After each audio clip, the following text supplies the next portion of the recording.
necklace. Ganda. Na para bang si Rose sa Titanic, si Ate Peachy ko dun. Hindi naman chest. Just the necklace. Nakita niyo ba yung dog ko? Ano pa? Ano the best Alin ba? asset? Ano pa? Photo dump? Oo. Picture natin ng Ate PG with your best asset. Oo, nalula si Alexa doon sa picture eh. Nasyak ako. Hindi naubos na rin naman yung damit. Ano tayo? Oh, yung next question mo, Ate But Peachy. anyways, Ano daw ang I'm willing happy kang you're gawin para manalo ka? ako siguro i-enjoy ko na lang. Hindi ko na pinapangarap manalo ngayon sa championship na lang.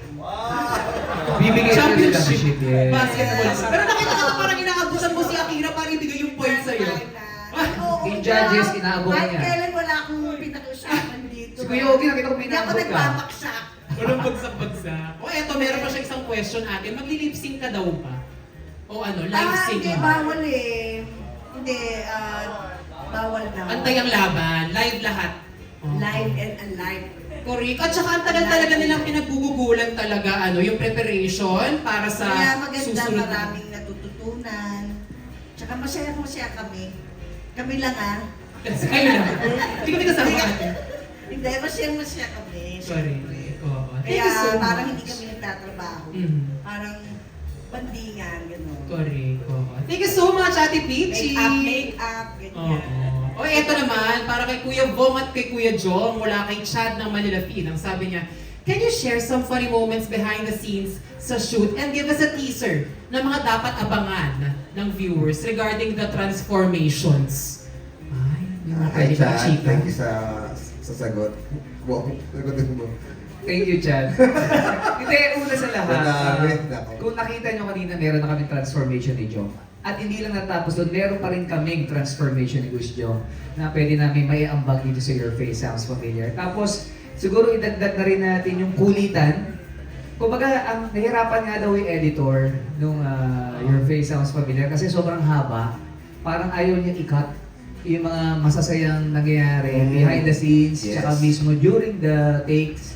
So parang, kumbaga dapat yun, kung merong ipapart 2 mo pa yun, gagawin. Kasi sobra, kaya nga, totoo ang management. Actually, talagang pinagmamalaki ng management. Itong Your Face Sounds Familiar, sa pagbabalik niya, nakaabang-abang talaga dahil sobrang talented nitong 8 na to. Yes. Hindi, kasama ka doon sa 8. Wala lang si Akira, pero, kasi ilan kayo ngayon? 7. Kasi yung as-1 nga pala. As one, O sige, 9 na. Hindi, kayo lahat. Kumbaga, mapaproud ka eh. Kumbaga, tinignan natin, yung iba kasi feeling ko sasabihin, ba't siya nandun? Ba't siya nandito? Meron po silang galing, kaya ba't po sila nandiyan 8 o 9 sila? Kasi napaka-talented po nila lahat. At kami ni Kuya Jong, ito rin po yung silbi namin. Kaya po nandito kami sa Your Face Sounds Familiar. Tsaka gusto lang namin sabihin sa mga ka-familiars na pag napanood nyo itong Your Face Sounds Familiar, bukod sa mamamangha kayo sa talent nitong mga celebrity performers, walang humpay din sa kalatawanan. Totoo yan. Walang humpay din sa kalatawanan. So, sayang dahil napakahaba nung tinape namin pero kailangan putulin para sumakto sa oras. Pero busog na busog sa kalatawanan. Ultimo pati mga jury talagang nagpa-participate. Yun, no. At saka abangan nyo, kasi syempre ang Your Face Sounds Familiar, hindi pwedeng basta papasok ka na lang. Merong rite of passage na ginawa itong si Kuya Vong at si Kuya Jong. At abangan nyo ang kauna-unahan nilang transformation aside from dun sa Lady Gaga at Bruno Mars na ginawa ninyo. Meron pa kami gagawin, so abangan niyo po yan. Abangan nyo, ginaya ko po si Jong. Nagbaliktad kayo. Baliktad kami. Nung nakaraan, kinaya na kita. Thank you so much po kay Sir Chad. Pero meron pa siyang katanungan para sa lahat naman ng ating mga celebrity performers. Ang chika niya, among all of the transformations you've done so far, can you give us a glimpse ng experience o ano yung dapat abangan? Si Jarlo. Siyempre yung kasiyahan namin sa episodes, yun definitely kailangan po abangan. Pero sa transformation, individual ba dapat? Kasi niya sa akin. Mga personal experiences, mga may kinatakutan ka ba sa iyong ginawa? Siguro yung pinaka-kaabang-abang po is pag nilagyan na kami nung prosthetic. Kasi talagang nag-transform kami. And bilang ako po yung pinaka-veterano sa aming lahat. Joke lang po. Dahil sobrang bago po ako, talagang lahat po nung experience ko from start to end ng taping, talagang ano siya sa akin, napaka-exciting. Yan. Pero yung prosthetic talaga yung pinaka, I think, kailangan yung abangan. Saka naaalala ko yung itsura ni Jarlo habang nilalagyan siya nung kanyang bald cap. Nasasaktan ka. Yes, opo. Diba? Nahihila dito. Tiis para sa kompetisyon. Yes, of course. Si Jason. Ako agree, yung ano talaga, yung transformation talaga, kailangan abangan ng mga tao kasi yung mga ibinigay sa amin ng mga icons, halo-halo talaga. May mga iba na medyo similar dun sa ano namin, style namin sa pagkanta, pero may mga iba na talagang opposite. Kasi ibang-iba talaga na challenge talaga kami as mga performers na paano ba namin gagawin tong icon na to kasi talagang ibang-iba sa style namin eh. Tapos marami kaming iisipin pag nag-perform kami, yung boses kailangan magaya namin, yung mga movements, kung paano kami gagalaw, kung paano kami paano kami kakanta, paano yung mga nuances namin. Hindi lang kasi siya basta gaya lang ng boses eh. Talagang namin eh. I-imbibe talaga namin. Emulate talaga yung yung icon. So yun ang kailangan talaga nilang abangan. Very, very exciting. Kahit kami mismo, na-excite kami kung paano ba transform yung mga kasama namin. So, sino ka next week? Tapos pag nakita namin, ito talagang ibang-iba. Talagang nagugulat kami pag nakita namin yung final transformation. At speaking of gulat, trending tayo, number 9! Sa Twitter sa dating ex. Thank you so much! Hashtag nyo lang ha. Hashtag YFSF MediaCon. Ayan. Si Kuya Pete, ano yung mga pwede mong itis na medyo nahirapan ka or experience mo na naka-happy ka? Hindi naman masyadong nahirapan, pero for example, yung sa prosthetics, magaling kasi yung mga nilalagay na peking buhok, kunwari, pag bigote, balbas. Nilalagyan kami ng mga peking Pulido. bigote, balbas. As in, first strand talaga. First strand nilalagay sa amin. Tapos minsan nakakatulog ka na dahil nakaka-relax eh. Tapos magigising ka kasi parang may naramdaman kang dumapo sa'yo, akala mo langaw. Tapos magagano ka. Tapos buhok pala, tapos ano siya, nakakain ko yung bigote at balbas. Parang ano, ha? Oo, ulitin kasi nakain ko eh. Oo. Tapos para siyang ano, actually totoong buhok siya. Oh, so hindi naman masyadong hassle. Galing saan? Ha? Ay, saan galing yung buhok? Eh di ba yung mga maliliit na buhok na makakapal, alam mo na kung saan galing yun. Hindi sa taas, definitely. Malinis, Hindi malinis. sa taas, Malinis, definitely. sinapo naman yun. Oo, Sinapo naman yun. malinis. Yun lang yung mga ganun bagay. Pero ang ganda katulad ng sinasabi ni Jason, ang laking tulong na ang gagaling ng prosthetics and makeup team namin. Kasi pagkatapos ng transformation, yung makeup and prosthetics nakapatong na sa amin. Feeling talaga namin kami yung artist na ginagaya namin eh. Oh. Todo na. Yes. Oo. Ito naman, ang ating genial, ang ating kaisa-isang duo sa competition. Ano pwede yung itis para sa mga genials dyan? May gusto na lang akong i-share po yung isang sinabi ni sa Coach Noy na ang galing lang kasi pag once nasa stage ka na, pag once made up ka na, like ginaya mo na talaga all the damit, prosthetics, makeup, buhok. Parang magic na yung mangyayari na magagaya, parang sasanib na talaga yung idol Yes. sa'yo. Tama. Ayun po. So hindi mo din masabi na, oo nga, parang ang galing. Galing. Magical. Galing lalo na yung buhok natin, no? Ay, Opo. speaking of buhok, abangan nyo yung kay JM sa first niyang gagayahin. First episode. Favorite ko yun. Feeling ko Saksi din ako magiging dyan. favorite din nila ang lahat. Favorite nyo. Question lang ako. Yes, JM, sinabi mo Yeah. pag nagka-prosthetics ka na, para na i-invite pumapasok sa pagkatao mo. Yes. Ganun ba yung lahat? Tama ba? Yes. At si Rupa May, iba yung dating eh. Spoil ko Kaya yan! natutuwa ako kasi nung pumasok kay Rupa May yung character, pagpasok namin ko si Joe, nalagpasan namin siya, hindi namin siya nakilala. Tapos sobrang, sino ba yung ginagaya niya na character? Si Rupa May pala yun. Nadaanan namin talaga eh. Nadapa ako. Yun, hindi ko nakakalimutan. Hindi ko napagdaanan sa first episode. Yung unang araw. Parang sabi ko, ano pa ito? Extra challenge yata. Si Rupa May lang ang performer Na walang tinamaan. tumangkay sa prosthetic. Sabi niya, hindi ko kailangan yan. Hindi ko kailangan niya, kamukha ako na. Ayun na, hindi na. Tapos, siya rin yung unang performer, nagreklamo agad pagka nadapa ako. Pero professional, tinuloy yung performance. Yeah. Riot talaga yung banter. Oo, nandun ka, di ba? Andun ako, piping saksi ako, Ate Peachy. Tinuturuan ka pa ni Akira kung paano gawin yung sayaw ng icon mo. Oo, Si tulungan. Akira pala, see you sa October 4. Oo madunod ka ng concert. Andiyan yung anak ko, hello Athena. Hi, Athena! Nakita ko siya kanina, ayun. Si Mariel, baka may pwede kang itis para sa ating mga ka-familiars dyan. Actually, napagin PJM, yun nga po yung parang sumasabi. Tapos, kasi po, di ba kami lang ni JM yung kaisa-isang duo for this season. So, isa sa mga inaabangan ko, yung transformation niya. Kasi, kasi lagi kami pong ano eh, di ba, pag magpe-perform, laging straight singing, laging maayos, presentable. Pero kasi, the first episode po, pagpasok niya sa dressing room ko, grabe yung tawa ko. Ang haba ng tawa ko, ang lakas-lakas. Tapos sabi niya, ay wow! Sabi niya. Tapos sabi niya, sige, ubusin mo na lahat ng tawa mo para mamaya wala na tayong tawa sa stage. Kasi, kailangan na po namin mag-ibang anyo talaga. So tawan-tawa ka kay JM? Opo. Yung misis ko ganyan din, tawan-tawa rin. Nice Oo. Pero may tanong lang ako isa kay Mariel. Bakit blooming ka ngayon? Ay, sus.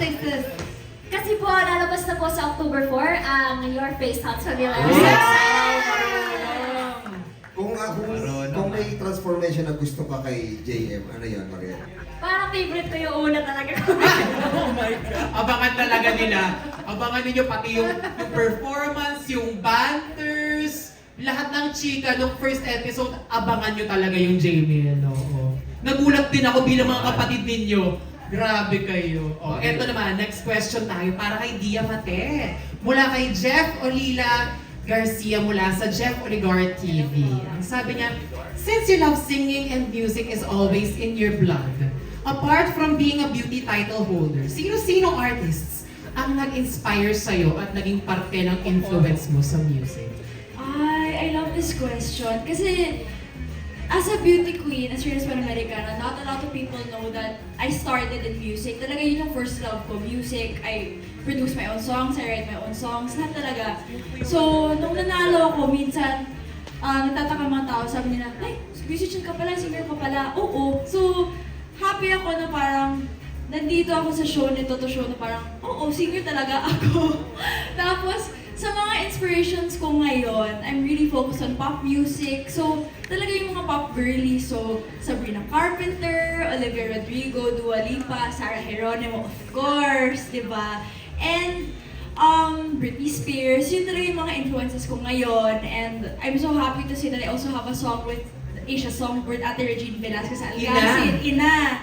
Di ba? So, ayan, I'm just so happy to be able to bring that here sa show nito, yung experience ko sa music. Ayan. Congratulations, Thank you so much po. So marami kami madediscover sa'yo dito sa show na ito. Oo, maiba talaga yung personality ko dito. Parang nagtatransform yung mukha ko, yung pagkatao ko. Ginagawa ko yung mga bagay na hindi ko ginawa before. So hindi ka demure. Walang beauty queen dito. Hoy, yung first episode, teaser, hindi ako demure. Parang nagulat ako sa sarili ko na kaya kong gawin ng ganong dance move. Ay, Grabe ka. Abangan din nila yung Dia Mate talaga. Congratulations. Thank you so much, Dia. Ito may tanong pa para sa Jamie, si Jeff Oligar TV. Ang sabi niya, medyo mahaba-haba ha. You two prove everyone how you play music together, and when your talents blend together, it's always music in our ears. Ika nga, masarap sa tenga. Kinikilig pa kami sa lakas ng dating ninyo while performing. So, kumusta ang Jamiel off-cam and off-mic? At sobrang ganda ng chemistry ninyo at impact sa amin mga fans ninyo. Gaano katatag ang inyong samahan? Oh! Sobrang tatag. Siguro po, lagi din po namin sinasabi na siguro malaking tulong yung parehas kaming Bisaya, parehas kaming may background sa pagka-choir, parehas kaming malakas kumain, parehas, di naman? Dahil parehas. Yung madami pong mga similarities and kung ano po kami sa camera, yun po talaga kami sa ano din eh, off cam, so ano yun? Wala eh, wala. Sweet din daw ba kayo off-cam, sabi ni Kuya Vo? Oo po! Wow! Siyempre po. May gusto ka sabihin. Hindi, pero ayun po. Wala po Kiss akong daw. mga wala. Ano natin? May asahan. Kiss daw, sabi ko. Ayun tayo. Para sa mga bata po. Ayun po. Kiss. Smack lang naman eh. Kiss sa ano lang, kiss sa tenga. Sa tenga lang. Sa tinga. Sa kamay na lang. Oo, with respect. Eto na lang. May question ako para sa inyo. Kasi, syempre, kayong dalawa, duo kayo dito sa Your Face Sounds Familiar. Dali nyo nga kami dun sa moment nung tinanong kayo, gusto nyo bang sumali? Paano kayo nag-usap at nag-agree na, sige, let's do this? Nung sinabi po sa amin na may auditions for YF, na-excite kami, super. Sa akin po, kasi nag-audition din ako for, I'm not sure lang kung anong season, pero nag-audition ako sometime in 2019. And then, hindi po kasi siya natuloy. O baka magka-batch tayo doon. Tapos, tapos akala namin, duo-duo din yung kasi yung setup, kasi dalawa kami. Tapos nung sinabi na, uy, as one kayo, parang mas na-excite ako, like kami, kasi parang magiging iba siya. Ibang experience na hindi na siya as Mariel, as JM, parang as as Jamiel. And then, na-excite kami. Wala pang confirmation kung natuloy ba or natanggap ba kami sa audition, pero meron na kami mga iniisip na mga kanta. Paano kaya kung ibigay sa atin tong kantang to, or ibato sa atin tong kung pwede bang lalaki or lalaki and lalaki, tapos babae and babae. Tapos ang fun lang nung buong process na nag-planning kami nung mag-audition pa lang, hanggang sa nag-audition kami, hanggang sa natanggap kami. And then, now na naging officially part of the show na. So, ako really grateful na hindi man natuloy yung unang season or yung unang season na sinalihan ko. Now ay kasama si JM. So, it's good. It's a really fun and fulfilling thing for me. Yun. Ayun naman pala, magkasandigan sa lahat ng mga bagay ang Gina. Thank you so much kay Jeff Oligar Thank you TV. po. Ako may sasabihin lang ako, Yes, Asia. yes. Kasi ngayon ko lang nakilala si Jamiel eh. Pasensya na kayo kung lagi namin kayo niloloko Kasi kinikilig lang talaga kami. Lalo na nung first time ko nga silang makilala sa Your Face Sounds Familiar. Sabi ko, tinanong ko si JM, saan ba kayo? Sa Tawag na Tanghalan. Kasi nerds ko, yung mga una nilang videos. Tapos hanggang sa napanood ko na yung Do It sila. Nung napanood ko yung From This Moment On na duet nila nag-trending to sa Showtime. Parang Tawag na Tanghalan. Kita ko kahit yung mga host, ang ganda ng mga shots ng kahit yung mga host, sila Vice, sila Kuis. Kinikilig talaga sila. Tapos kahit ako din na isang part doon, simpleng-simple lang ginawa nila, yung magkahawak sila, mag-change blocking sila, isa pupunta sa kaliwa, isa sa kanan. Pero maghahawak pa ng kamay, habang magkatalikod. Choreography. Gawin na natin. Nari tayo. Jason. May reenactment. Papunta ka doon, papunta ka dito. Ayan. Ganyan lang. Tapos From this moment. may linger bago bibitaw. Linger! Must be good. Di ba? Kilig na kilig ako noon. Sabi Iba ko, ang Jamie. pinagluloko niya yung feelings namin. Hindi, alam mo, magkatuluyan man sila o hindi, sila man o hindi, believe ako sa kanila kasi they are authentic and legitimate performers. Ang galing nilang gumamit ng emosyon nila. Pwede nga ito mag-lap team sa pelikula eh. Di ba? Maraming manonood. Tapos sila na rin kumanta ng theme song. Sila rin mag-direct kung gusto nila. Sila na lahat. Kayang-kaya nila yan. Iba ang Jamie, Ano iba pa? ang Kaya alam ko champion. na ako na lang mag-direct. Ikaw na lang. Ano kaya Ako pa talaga? nag-direct sa kanila no? Ayun. Thank you so much, Jamie, at sa ating celebrity performers. Meron pa tayong last 2 questions at manggagaling yan kay Miss Franz sa Horda. Ay, si Franz pala to. Franz. May question siya para kay Kuya Jong Hilar. Talaga kasi natanong na kay Chris Jong. Kasi yung tanong sa Most Viewers, ano sa akin kung nabitin kasi kami sa Your Face mo noon.